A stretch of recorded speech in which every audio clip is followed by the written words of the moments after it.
Assalamualaikum warahmatullahi wabarakatuh. Salam sejahtera bagi kita semua. Om Swastiastu. Terima kasih kepada para penonton dan pendengar sekalian yang telah berkenan mendengarkan presentasi dari saya. Yang terhormat Bapak Dr. Sutarman, ST Eskom MM MPD, selaku dosen pengampu mata kuliah media ICT Pembelajaran. Perkenalkan, nama saya Sylvia Mawadda Lubis dari Prodi Pendidikan Ekonomi 5A. Di sini saya ingin mempresentasikan media pembelajaran berbasis ICT dalam mata kuliah media ICT Pembelajaran. Oke, sebelum saya berlanjut kepada pembahasan inti dari presentasi ini, saya ingin menjelaskan terlebih dahulu definisi dari media, di mana media adalah mufrad, yang dimana media ini berasal dari bahasa Latin yang merupakan jamaknya adalah medium, yang secara harfiah berarti perantara. Jadi media ini artinya adalah perantara atau pengantar dari sumber pesan dengan penerima pesan, ya. Jadi maksudnya apa? Jadi media itu adalah suatu perantara dari kita, ya, dari kita sebagai penerima, atau misalkan dari sumbernya adalah orang yang ada di daerah Bangka, gitu. Jadi kita sebagai penerima menerima suatu pesan dari orang Bangka melalui media yang biasa kita gunakan, yaitu adalah media WhatsApp atau media IG atau media mungkin Facebook juga sekarang masih banyak yang menggunakan seperti itu. Nah, di sini kan karena media pembelajaran berarti medianya menggunakan kayak Classroom, kemudian Zoom, Google Meet seperti itu. Jadi definisi dari media sendiri seperti itu. Nah, untuk kita sebagai pelajar, ya, menggunakan media kalau sekiranya tidak menggunakan perantara dari jarak jauh, misalkan di dalam kelas, perantaranya adalah menggunakan proyektor bisa, kemudian menggunakan audio atau menggunakan gambar-gambar seperti itu boleh. Nah, itu adalah definisi dari media itu, ya.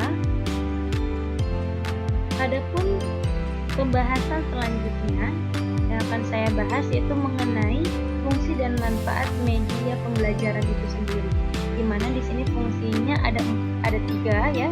Yang pertama adalah sebagai alat bantu pembelajaran supaya pembelajaran itu berjalan dengan lancar, kemudian dapat dipahami oleh peserta didik, kemudian kita juga sebagai guru nyaman dalam mengajar seperti itu. Kemudian adanya ilmu pengetahuan yang dimana fungsinya itu ada beberapa kayak artikel, kemudian ada beberapa jurnal. Nah, dari jurnal dan artikel itu ketika kita baca, ketika kita mendapatkan, ya, artikel tersebut, jurnal tersebut, itu kita akan mendapatkan suatu ilmu pengetahuan seperti itu.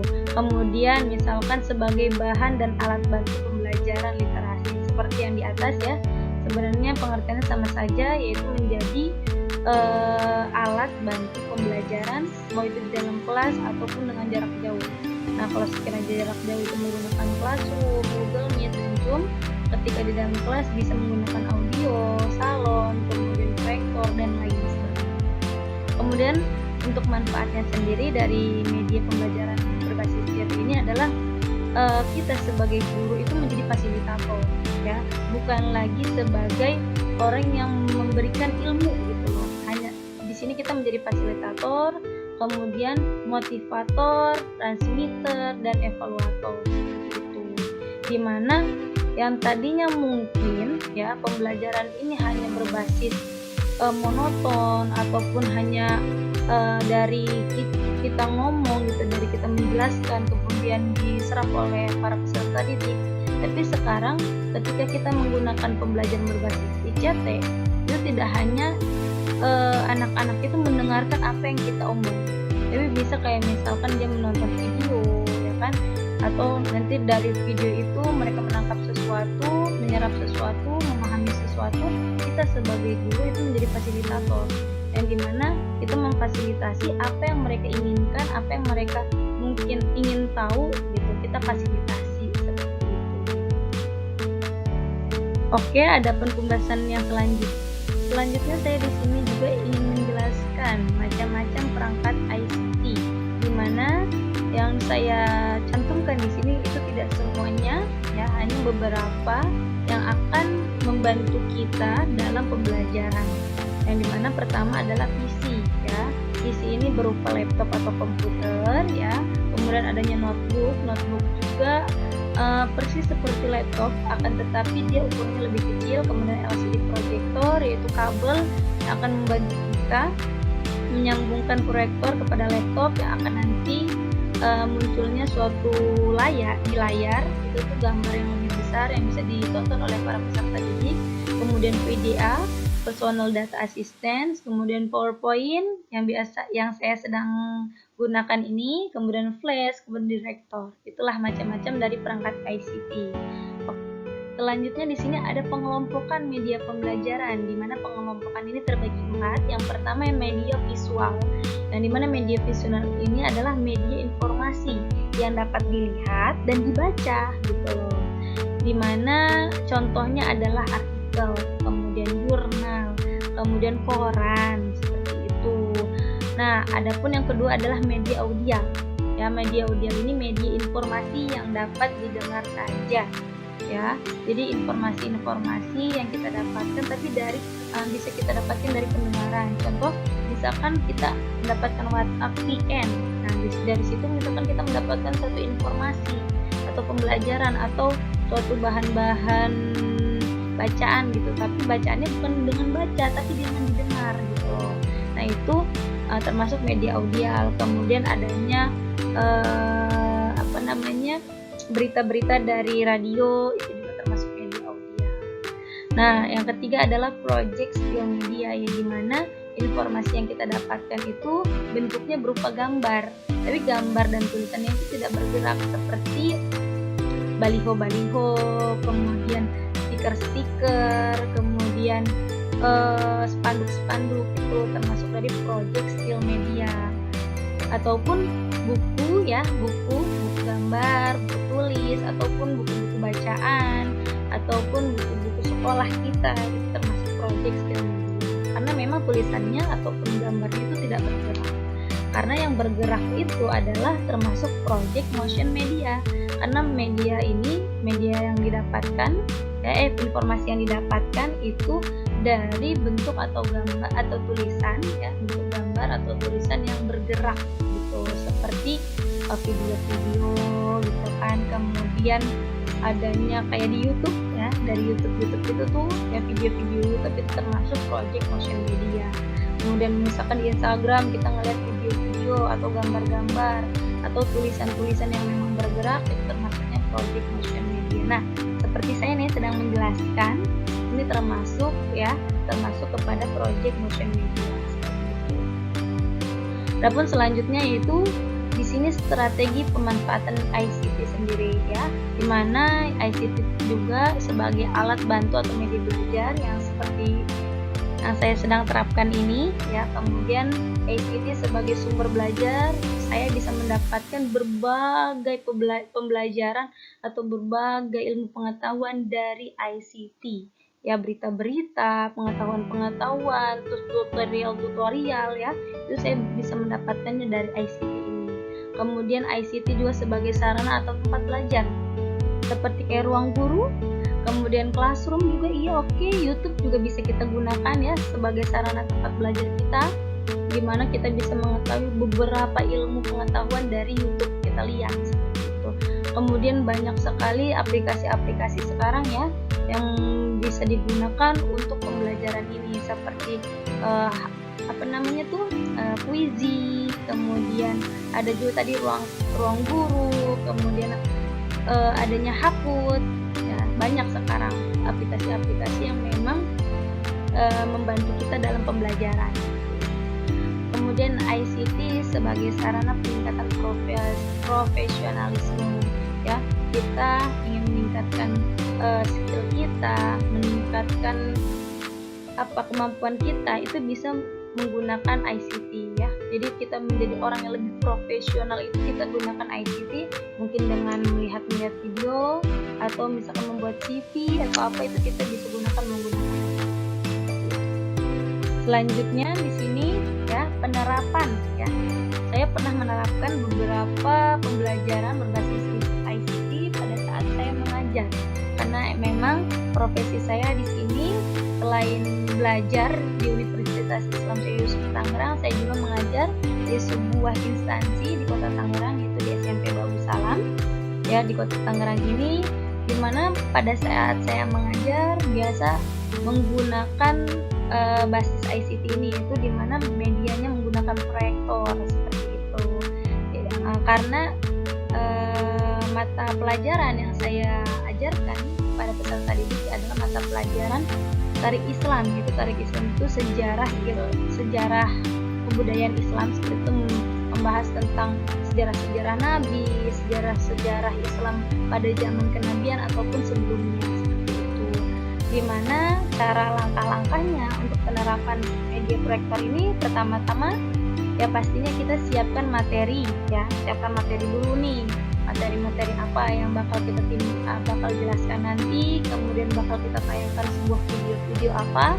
Biasanya saya menyiapkan malam hari itu, misalkan di dalam buku pembelajaran itu ada tentang video Isra Mi'raj. Nah, nanti saya malam-malamnya mendownload dari YouTube ya video Isra Mi'raj itu seperti apa.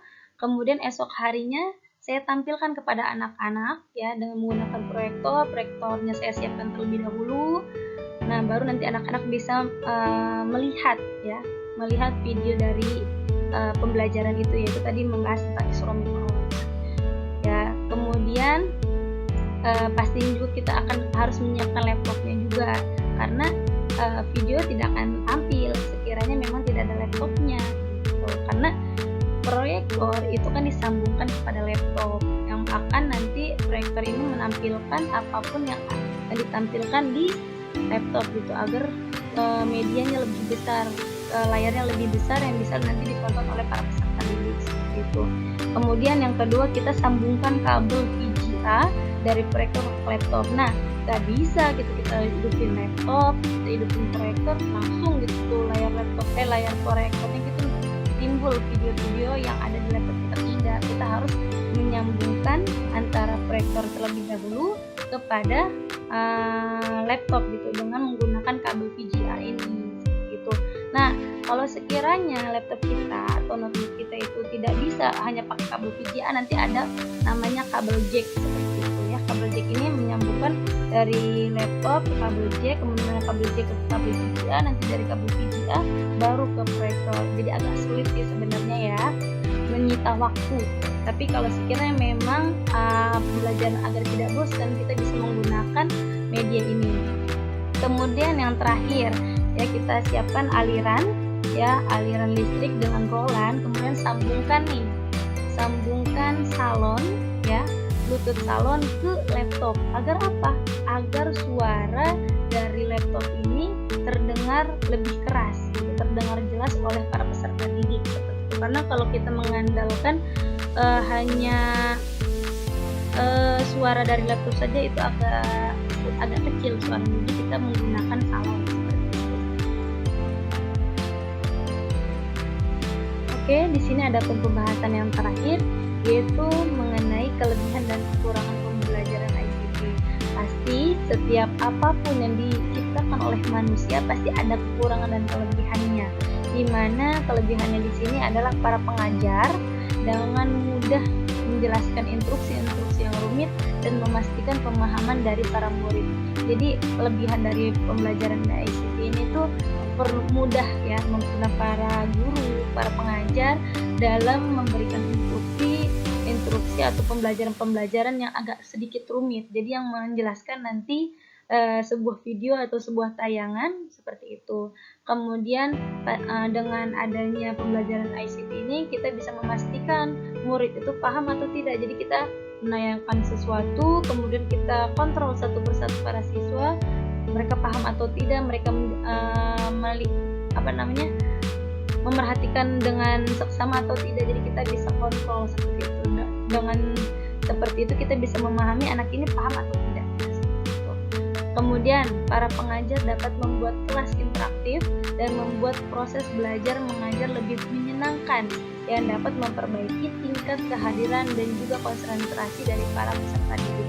Jadi dengan adanya pembelajaran ICT ini, menurut saya anak-anak itu lebih aktif ya, lebih aktif, lebih banyak nanya, lebih konsentrasi, lebih fokus lagi mereka, karena mereka diajarkan dengan pembelajaran yang tidak hanya monoton gitu. Jadi dengan beberapa metode-metode atau teori-teori pembelajaran yang berbeda-beda. Pastinya kita kasih tontonan, kemudian habis itu kita jelaskan, kemudian nanti ada kuis ataupun berbagai macam pembelajaran yang lain seperti itu.